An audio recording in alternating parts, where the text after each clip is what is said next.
ৰাতিপুৱা বোলে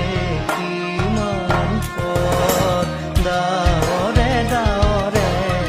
এন্ধাৰে সিপালে জেউতি লুকালে ৰখিম